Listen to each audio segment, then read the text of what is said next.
우리 성도님들 혹시 내 마음속에 있는 절망이 희망으로 바뀌는 그 시간, 혹은 희망이 절망으로 바뀌기까지 얼마나 오랜 시간이 걸릴까요? 생각해 보신 적 있으십니까? 그런데 그 시간이 굉장히 길지 않고 어쩌면 순간이 될 수도 있다라는 그러한 좋은 사례가 되는 한 이야기가 있습니다. 인류 최초로 남극 대륙을 이제 횡단하려고 계획을 했던 사람들이 있습니다. 바로 28명의 사나이가 그 일을 결정을 하고 영국인 어니스트 셰클턴이라는 사람이 이제 리더가 돼서 함께 그 일을 시행을 합니다. 배를 타고 이제 남극을 향해서 가다가 그 일행들이 탔던 인듀어런스호라는 배가 1915년 11월에 그만 이 남극의 얼음의 압력을 이기지 못하고 배가 이제 부서져서 결국 배는 침몰을 하게 되는데요. 남극이다 보니 다행히 이제 얼음 덩어리가 있어서 이 28명의 사람들은 바다에 빠지지 않고 목숨을 구할 수 있었습니다. 하지만 생각해 보시면 굉장히 그 상황은 쉽지 않았을 것입니다. 이미 남극이다 보니 영하 수십 도의 그 추위, 그리고 이제 뭐 인적도 드물기 때문에 구할 수 있는 사람도 없고 굉장히 앞이 막막했을 텐데요. 그들이 구조될 가능성은 어쩌면 그 제로, 0에 가까웠을 것입니다. 이런 절체절명의 순간을 맞이하고 있을 때 이 리더였던 그 셰클턴은 동료들에게 새로운 희망을 주게 되는데요. 단순히 그 동료들에게 괜찮아, 우리는 잘 될 거야, 반드시 우리에게 누가 도움의 손길을 내밀어서 우리는 살아날 수 있을 거야, 이런 어떤 막연하고 추상적인 말로 그 사람들을 이끌었던 것이 아니라 오히려 냉혹한 현실을 이 백성들, 그 같이 갔던 대원들과 함께 나누면서 거기에서 문제를 해결하려고 시도를 합니다. 그래서 이 대원들에게 이렇게 선포를 했다고 해요. 그 내용을 보면은 우리의 원래 목표는 실패했다. 그러나 우리에게는 그보다 더 위대한 탐험이 주어졌다. 바로 생존이라는 탐험이다. 그리고 나의 임무는 당신들 모두를 단 한 명도 빠짐없이 살아서 집으로 데려가는 것이다. 비록 남극 대륙 횡단이라는 원래 목표가 실패로 끝났지만 이 셰클턴에게는 새로운 목표가 생겼다라고 말하죠. 바로 여러분들이 한 사람도 나고자 하나 사망자 없이 모두를 집으로 데려가는 것, 이것이 바로 나에게 주어진 새로운 목표다라고 하면서 이제 이 목표를 향해서 사람들과 함께 나아가기 시작합니다. 그는 말로만 희망을 외치지 않았죠. 직접 사람들에게 다가가서 그 희망을 살아내는 모습을 보여주었습니다. 그래서 가장 위험하고 힘든 그 임무는 스스로 맡아서 했고, 그 동료들 중에서 말을 잘 듣지 않고 또 심한 갈등에 어려움을 겪는 사람이 있으면 자신의 그 텐트로 불러가지고 깊이 얘기를 하면서 서로의 오해나 어려운 문제들을 풀어나갔습니다. 그리고 음식이 부족한 상황이 되면 먼저 자기의 음식을 내어놓고는 그 음식을 먹으라고 사람들에게 내어주었습니다. 이렇게 하면서 이 대원들은 이제 이 셰클턴의 신뢰를 얻어내었고, 그 셰클턴으로부터 신뢰를 받게 된 그 많은 셰클턴을 신뢰하게 된 이 대원들은 이제 그 어려운 시간들을 보내게 됩니다. 그러다가 이제 5명의 사람, 셰클턴과 5명의 사람들이 이 7m나 되는 보트에 이제 몸을 싣고서 이 폭풍우가 치는 바다를 약 1300km나 건너서 가다가 극적으로 구조가 되는데요. 634일, 1년 9개월 만에 이제 구조가 됩니다. 그리고 이제 자기가 약속했던 것처럼 28명을 한 명도 나고자 없이, 죽는 사람 하나도 없이 모두 안전하게 고향으로 돌아가게 하는 그런 역사적인 일이 있었습니다. 어떻게 보면 절망, 어떤 희망도 발견할 수 없는 그런 극한 상황이었지만 이 셰클턴의 정확한 판단력, 그리고 솔선수범하는 그러한 실천력, 이것이 자신뿐만 아니라 27명의 동료의 목숨을 구할 수 있었던 아주 좋은 감명 깊은 이야기인데요. 저는 이 이야기를 들으면서 우리가 조금 전에 읽었던 이 정탐꾼 이야기 잘 아시죠? 이 이야기가 같이 연결이 되었습니다. 이제 자신들이 가야 할 이 가나안 땅을 목전에 두고서 백성들이 들어야 하는 소식은 희망에 찬 아주 좋은 소식이 아니었죠. 굉장히 우울하고 절망적인 소식이었습니다. 그래서 본문 앞장인 13장 28절에 보면 그 땅 거주민은 강하고 성읍은 견고하며 심이 클 뿐 아니라 거기 안악 자손을 보았다라는 보고가 있었고, 또 33절에는 우리는 스스로 보기에도 메뚜기 같으니 그들이 보기에도 그와 같았을 것이니이다 라고 하면서 굉장히 지금 백성들의 마음속에 큰 불안과 어려움이 찾아오고 있음을 보여주고 있습니다. 그럴 만도 한 것이 400년간의 이 노예 생활을 하다가 이제 어떻게 해서 광야 생활을 이제 시작한 지가 약 한 2년여의 시간이 지났는데 이 상대하기 도저히 어려운 이 막강한 사람들을 자신들이 상대해야 된다고 생각했을 때 아마 백성들의 마음속에는 그렇게 우울하고 절망적인 생각이 드는 것이 단순히 어떤 믿음의 차원을 넘어서 자연스러운 인간의 반응이 아니었을까라는 생각을 해보게 되는데요.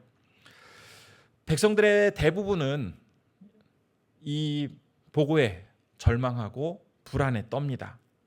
그러나 같은 이야기를 듣고 같은 현실을 마주하고 있음에도 불구하고 지금 우리가 조금 전에 읽었던 이 본문의 말씀을 보면 지도자 모세와 아론 그리고 12명의 정탐꾼 중에서 다른 보고를 했던 2명, 즉 여호수아와 갈렙은 일반적인 많은 사람들과 다른 반응을 보여주고 있습니다. 그들은 오히려 이 어렵고 힘든 상황 속에서 좌절하는 것이 아니라 하나님께서 우리와 함께 하시니 그들은 우리의 먹이니다라고 하면서 우리 백성들에게 희망과 용기를 주면서 그들을 생명의 길로 인도하고 있는 그런 장면을 오늘 본문 말씀 속에서 우리가 살펴볼 수가 있는데요. 우리 성도님들 살면서 아마 큰 어려움과 절망을 다 경험하실 겁니다. 그때에 우리가 보이는 반응은 어떤 반응인가요? 일반적으로 한번 열심히 그걸 극복해 보려고 하지만 머지않아 얼마 지나지 않아서 그만 좌절하고 실망하고 또 주변 사람들을 원망하는 그러한 모습을 보이십니까? 아니면 현실 너머에서 우리를 도우시고 인도해 주시는 그 하나님을 바라보면서 그 희망의 끈을 놓지 않고 믿음으로 나아가고 계십니까? 바라기는 이제 오늘 우리에게 주신 이 말씀을 통해서 더 이상은 나의 어떤 상황과 형편에 따라서 내 마음과 내 상황이 좌지우지되는 것이 아니라 어떤 상황 속에서도 믿음을 가지고 승리하며 주님께만 영광 돌리기를 결단하는 그런 소중한 시간이 되기를 진심으로 바라봅니다. 가나안 땅을 보고 돌아온 정탐꾼, 그들의 대부분의 보고는 부정적이었죠. 그 부정적인 보고를 들은 백성들의 마음은 순식간에 내려앉았습니다. 얼마나 마음이 우울하고 격했는지 오늘 본문 바로 앞에 있는 14장 3절과 4절에 보면 그들의 마음을 이렇게 표현하고 있습니다. 제가 한번 읽어보겠습니다. 어찌하여 여호와가 우리를 그 땅으로 인도하여 칼에 쓰러지게 하려 하는가? 우리 처자가 사로잡히리니 애굽으로 돌아가는 것이 낫지 아니하랴.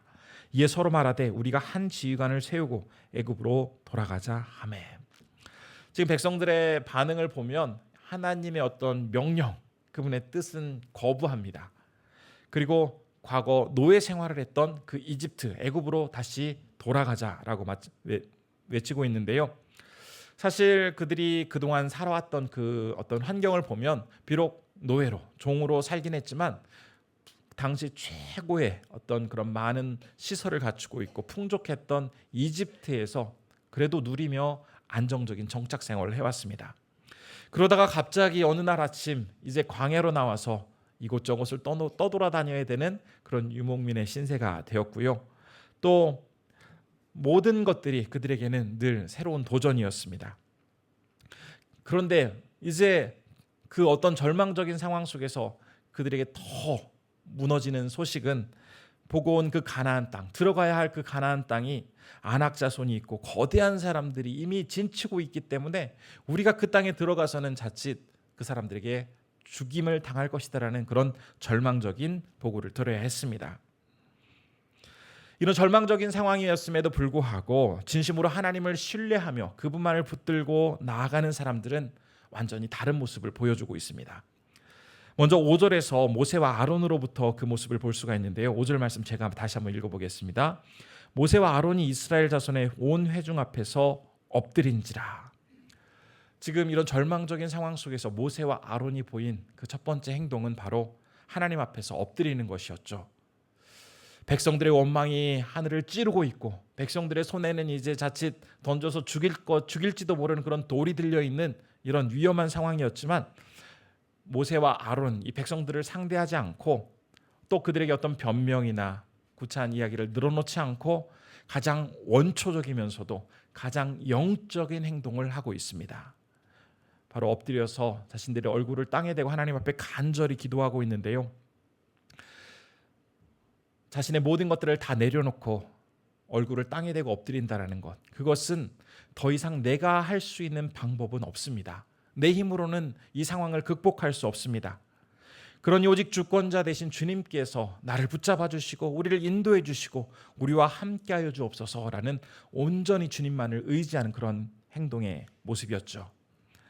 이뿐만이 아닙니다. 믿음의 사람이었던 이제 여호수아와 갈렙, 그들은 다음 절인 6절에서 또 이런 믿음의 모습을 보여줍니다. 6절의 말씀도 제가 읽어보겠습니다. 그 땅을 정탐한 자 중 눈의 아들 여호수아와 여분네의 아들 갈렙이 자기들의 옷을 찢고, 지금 여호수아와 갈렙이 보여준 행동은 자신들의 옷을 찢는 것이죠. 히브리 문화에서 이 옷을 찢는다라는 것은 일반적으로 굉장히 사랑하던 사람, 아끼던 사람이 죽었을 때 그 슬픔을 표현하기 위해서 자신의 옷을 찢는 경우가 있었다고 합니다.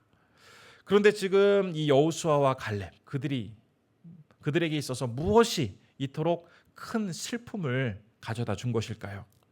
단순히 10명의 그 보고서만 듣고 자신들의 이야기는 듣지 않은 것에 대한 분노를 표출하고 있는 게 아니죠. 하나님의 백성이라는 정체성을 가지고 지금 광야를 나온 이스라엘 백성들, 그런데 주시겠다고 한 그 약속의 땅에 대한 그 기대는 다 사라진 채 오히려 자신들을 메뚜기라고 비교하면서 그 노예 근성 속에서 점차로 영적으로 죽은 그러한 자신들의 그 백성들의 모습을 보면서 굉장히 슬퍼하고 있는 것입니다.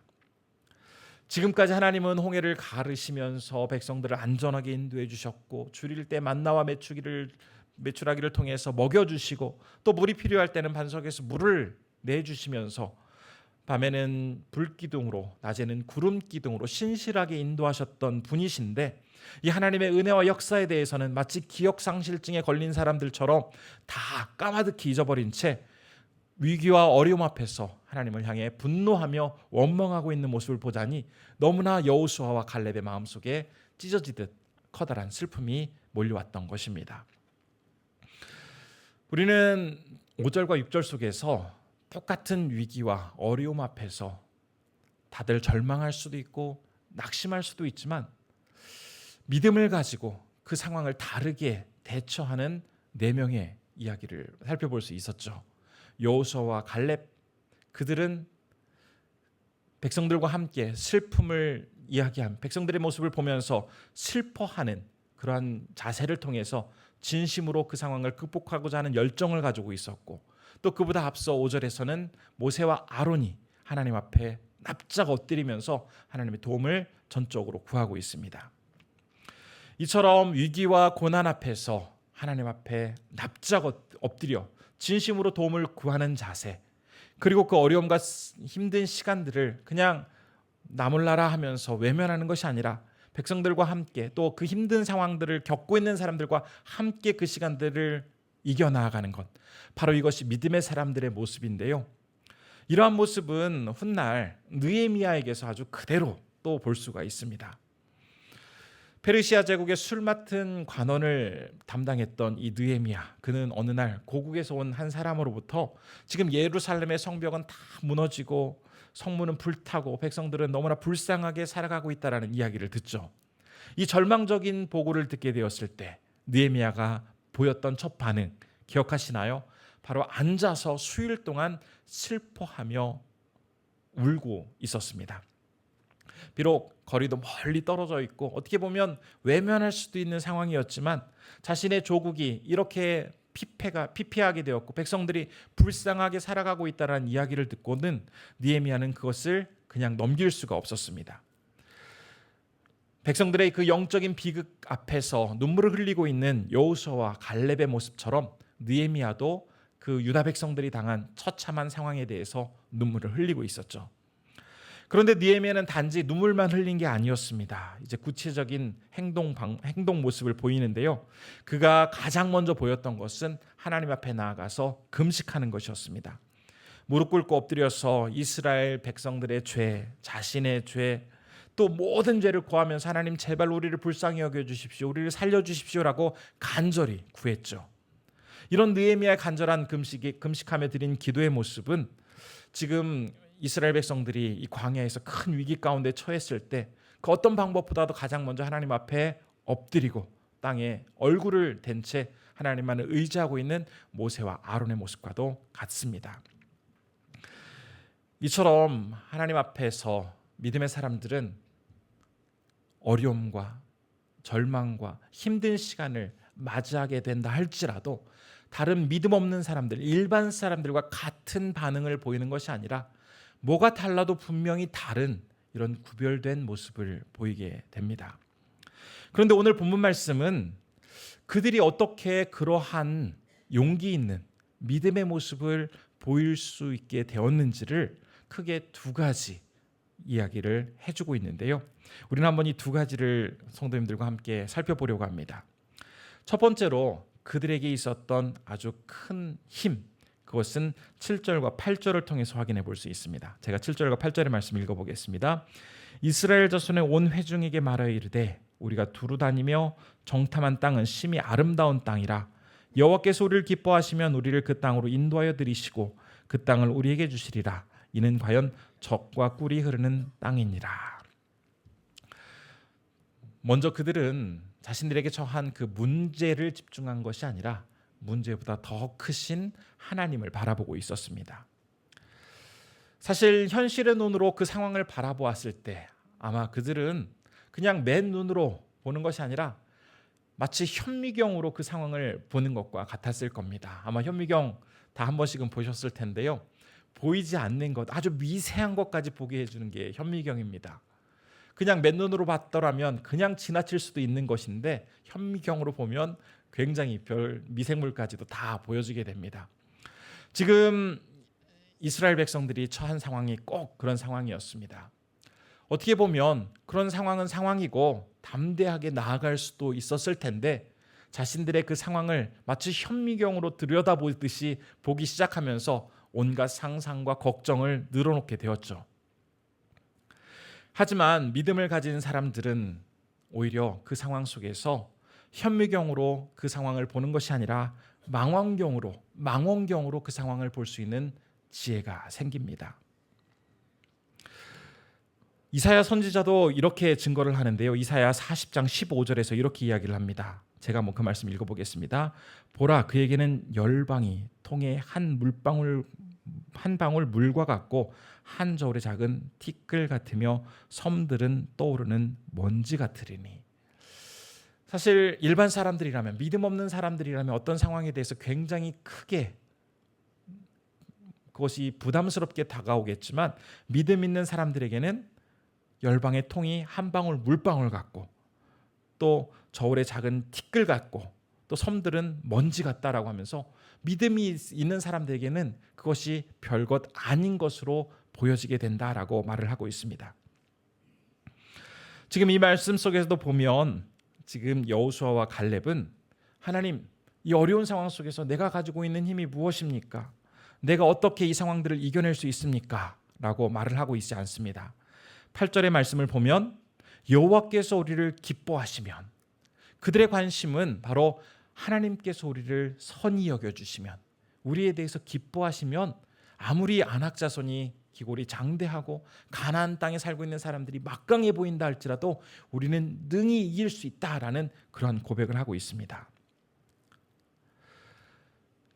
믿음이 가진 사람들은 바로 현실의 이 상황 속에서 그 현실을 그대로 보거나 아니면 오히려 현미경으로 그것을 더 지나치게 확대해서 보는 것이 아니라 그것을 마치 망원경으로 멀리 볼 수 있듯이, 또 모든 상황들을 단지 눈에 보이는 것이 아니라 그 너머에서 이것을 작용하고 이끌고 계시는 분이 누구신지를 분명히 바라보면서 이것을 믿음으로 나아갈 수 있는 힘이 필요하다라는 겁니다. 그렇기 때문에 그들에게 있었던 가장 큰 첫 번째 특징, 현실의 문제보다도 그 문제보다 더 크신 하나님을 바라볼 수 있는 믿음이 있었기에 그들은 이 상황들을 극복해낼 수 있었던 것이죠. 그리고 두 번째로 그들에게 있었던 특별한 모습은 바로 9절의 말씀을 통해서 확인해 볼 수 있는데요. 9절의 말씀도 제가 한번 읽어보겠습니다. 다만 여호와를 거역하지는 말라. 또 그 땅 백성을 두려워하지 말라. 그들은 우리의 먹이라. 그들의 보호자는 그들에게서 떠났고 여호와는 우리와 함께 하시느니라. 그들을 두려워하지 말라 하나. 바로 여호수아와 갈렙이 고백하고 있는 이 말씀 속에서 지금 믿음의 사람들이 간절하게 의지하고 붙들고 있는 것은 하나님의 약속의 말씀이라는 것을 알 수가 있습니다. 그들은 단순히 뭐 잘 될 거야, 우리는 충분히 할 수 있어, 이런 긍정의 힘을 믿지 않았습니다. 하나님의 구체적인 약속을 붙들고 그것을 의지하며 나아가고 있었죠. 오늘 이 9절의 말씀 속에서 여호와는 우리와 함께 하시느니라, 이것은 훗날 이제 이사야 선지자가 임마누엘이라고 이렇게 이야기를 하는데요. 그 백성들이 외쳤던 여호와께서 우리와 함께 하신다라는 이러한 고백은 단순히 그냥 입에 발린 습관적으로 내뱉는 말이 아니라 정말 하나님께서 나와 함께 하시기에 그분의 말씀, 그분의 약속은 여전히 유효하고 그 말씀이 반드시 이루어질 것이다라는 굳건한 믿음 속에서 살아가고 있을 때 하는 표현이었습니다. 이스라엘 백성들이 가나안 땅에 살고 있는 백성들을 두려워한다라는 것, 그것은 사실 바꿔 이야기하면 그 땅을 약속하신 하나님을 온전히 신뢰하지 못한다라는 의미입니다. 그리고 그 땅에서 지금 보여주고 있는 그 거인과 같은 사람들, 막강한 군사력을 가지고 있는 그 백성들의 힘보다 하나님의 힘이 약하다라는 것을 받아들이고 있는 것이죠. 따라서 지금 이 이스라엘 백성들의 모습은 철저히 불신앙적인 모습이었습니다. 이렇게 하나님을 온전히 따르지 않고 그분의 약속을 잊어버린 채 오히려 절망하고 살아가고 있는 이 사람들에 대한 경고, 이것은 비단 오늘 본문 말씀 속에만 있는 것이 아니라 예수님께서도 이렇게 살지 말아야 한다라고 마태복음 6장 28절에서 30절 말씀 속에서 말씀하시는데요. 제가 그 말씀 한번 읽어보겠습니다. 또 너희가 어찌하여 의복을 위하여 염려하느냐. 들의 백합화가 어떻게 자라는가 생각하여 보라. 수고도 아니하고 길쌈도 아니하느니라. 그러나 내가 너희에게 말하노니 솔로몬의 모든 영광으로도 입은 것이 이 꽃 하나만 갖지 못하였느니라. 오늘 있다가 내일 아궁이에 던져지는 들풀도 하나님이 이렇게 입히시거든 하물며 너희일까 보냐. 믿음이 작은 자들아. 예수님께서도 이 말씀을 통해서 너희들 앞에서는 참 많은 일들이 일어날 것이고 눈에 보이는 것이 도저히 극복할 수 없는 그런 엄격하고도 엄중한 그런 현실들이 찾아오겠지만, 그런 상황 속에서도 결코 낙심하지 말 이유는 우리를 돌보시는 하나님, 우리와 함께 하시는 하나님이 계시다라는 것을 너희는 꼭 잊지 말아야 한다라고 주님이 이야기하시는 내용입니다. 우리의 머리털까지도 다 그 숫자를 세시는 분, 나의 신음과 나의 모든 상황을 다 감찰하시는 분, 그리고 나의 계획까지도 너무나 분명하게 알고 계신 그 분이십니다. 그분께서 지금 거인을 보게 해주셨다라면 분명히 그 거인 이후에 하나님께서는 놀라운 방법으로 그들을 이길 수 있는 길까지도 다 마련해 놓고 계신데, 이 백성들은 단지 앞에 보이는 것, 현실적으로 접근할 수 있는 것에 머물렀기에 결국 낙심하고 있었던 것이죠. 이스라엘 백성들을 이집트에서 구원하신 하나님, 그리고 수많은 기적과 같은 방법들을 통해서 지금 그곳 가데스 바네아까지 인도하셨던 그 하나님, 설마 그 하나님께서 거기서 너무나 무모하게 그 백성들을 죽이기야 하시겠습니까? 놀라운 방법으로 그 백성들을 인도하셨던 그 하나님은 이제 그 이후에 어떤 더 크고 위대한 방법으로 우리에게 당신의 그 사랑과 하나님께서 우리를 향한 그 놀라운 계획을 보여주셨습니까? 바로 당신께서 너무나 사랑하고 아끼시는 그 아들 독생자 예수 그리스도를 우리에게 주심으로써 그 아들을 십자가에 못 박아 죽이는 그런 과정들을 통해서 우리를 구원해 주시고 우리에게 영원한 생명을 허락하여 주시면서 이제 우리를 향한 그분의 사랑과 계획이 얼마나 크고 위대하신지를 분명하게 내어 보여주셨습니다.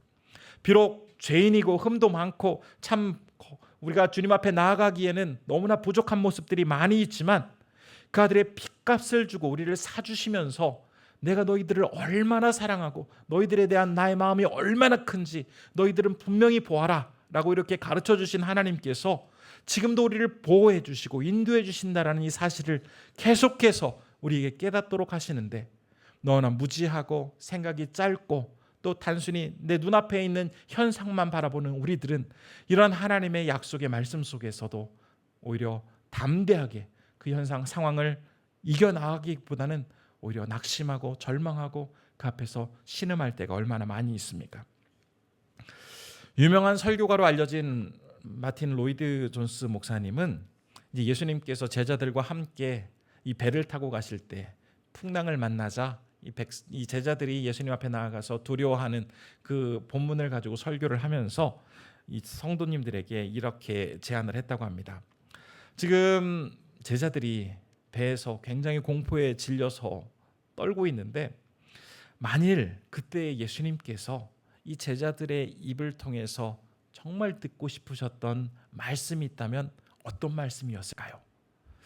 우리 성도님들도 한번 동일한 생각을 해보시면 어떨까 싶습니다. 그 뱃속에서 풍랑 가운데 제자들이 죽게 됐다고, 너무나 힘들다고, 예수님 어떻게 가만히 계시냐라고 이렇게 이야기를 하는 그런 상황이었지만, 정말 예수님께서 기대하셨던, 제자들을 통해서 듣고 싶으셨던 말씀은 어떤 말씀이었을까요? 지금 예수님이 분명히 같이 계신데 예수님 무서워요. 예수님 왜 아무런 행동도 취하지 않고 계시는 거예요? 예수님 이러다 우리 죽겠어요. 예수님 정말 능력 있으신 거 맞아요? 라는 이런 말 하는 것을 예수님께서 듣고자 하셨을까요? 아닙니다. 우리 그 위기의 순간 주님께서는, 주님 비록 이 거센 풍랑과 이 어려운 현실들 두렵습니다. 힘듭니다. 너무나 위태롭습니다.